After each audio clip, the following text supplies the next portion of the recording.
Hello friends, you've stumbled across a short clip from the Daily Switch 2 podcast, which, believe it or not, is a podcast that is about the Switch 2 with new episodes released daily. What will they think of next? So Bandai Namco, I already mentioned earlier in this video by putting out one budget game as a code in a box, but also having the distinction of releasing the cheapest current game that is fully on a cartridge in the form of Tamagotchi Plaza. I can't give them a pass for code in a box for Shadow Labyrinth. However, that game is only $30. And they offer a free update if you buy the physical Switch 1 version, which does come on the cart.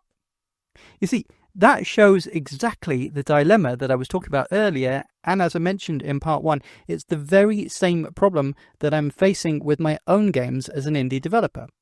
For the titles that I make, hopefully really polished and high-quality experiences, but ones that I consider quite small and retro-inspired, I'm not really comfortable charging more than, say, $30 for a physical small print run for collectors.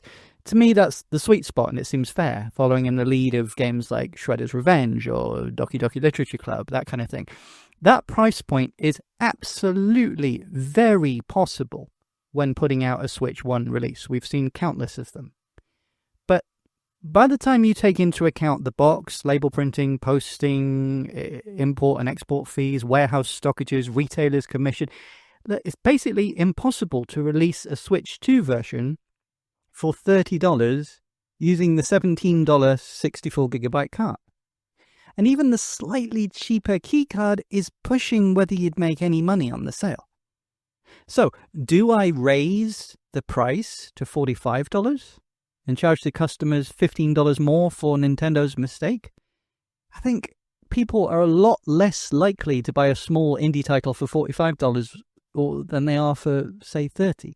So, I understand Bandai Namco's decision to release the $30 game as a code in a box, and I give them full credit for offering that free upgrade and putting out a Switch 1 version. Similarly, Hello Games didn't seem to bother releasing any kind of physical Switch 2 version of No Man's Sky, as far as I can tell, instead just offering a free upgrade from the physical 1 Switch version. It appears that Level 5 did the same for Fantasy Life I, but they charged just $2.59 to upgrade. I applaud both of them for not wanting to overcharge their customers, but I do wonder just how many more copies they would sell if there was a version in a nice Switch 2 box. It's either hurt your customers or hurt your own sales. So how can Nintendo fix this problem? Because these are fixable problems. And this is why I'm making this video, and this is why I want more people to talk about this. Number 1 solution. Allow Switch 2 games to use smaller capacity cartridges, which already exist and are fully compatible with the hardware. So Nintendo can do this for free, for no extra work. They just need to agree to it. This is the best solution.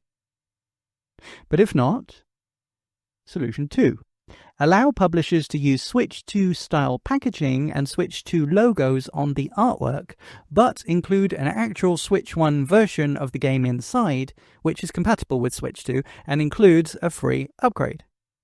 Again, this wouldn't cost Nintendo anything to implement. They just need to agree to let their copyrighted logos be used in this way. For example, I'm thinking of that No Man's Sky release.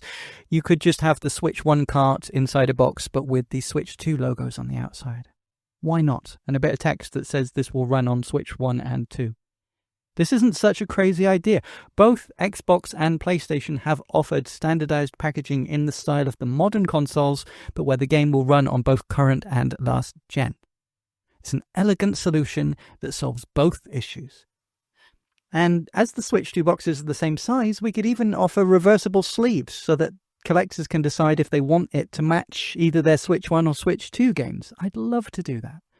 But again, sadly, it's only possible if Nintendo will allow it, because you can't just put Nintendo logos on commercial products without their permission. Third solution. If for some reason Nintendo knows something that we don't, and Macronics are stopping production of cart sizes under 64GB, which, by the way, is highly unlikely, but I'm trying to give them the benefit of the doubt, Allow versions of your cards where publishers can insert standard microSD cards inside with adapters to interface with the SPI-like game memory interface. Sooner or later, an unlicensed third party is going to do that anyway. Sure, it's more vulnerable to piracy, but if you do it first, you make it less likely that someone else will do it, and your carts already have a lockout built in anyway.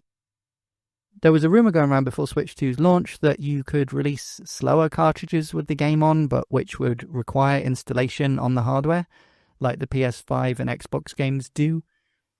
That would work, but that was predicted based on the idea that the reason Nintendo wants you to use 64-gig carts is because they somehow read faster. And as I said earlier, that turned out not to be the case by much or even at all. However, there definitely are solutions to use older, cheaper versions of Flash-based ROMs based on older standards which do read slower but are much cheaper and could interface in with the SPI just as I mentioned. Or, number 4 solution, reduce the price of the 64GB cards. Probably they can't do that right now, but I imagine that this will happen over time as they become easier and cheaper to manufacture. And we can only hope that as the production costs come down, Nintendo reduces the amount that they charge third parties to use them, rather than just making more profit per unit. We can only hope. Well, that was funny / sad / informative / stupid, wasn't it? Feel free to mentally redact to make that make sense with the clip that you just heard. I don't know what it was. I'm just recording a bumper. But if you enjoyed the clip, please give it a like. If you'd like to hear more, click subscribe, and you can find all the ways to listen to and support the full daily podcast at linktree/dailyswitch2. That's linktr.ee/dailyswitch2. Let's go! Did I sound like I mean that? I do. I really do.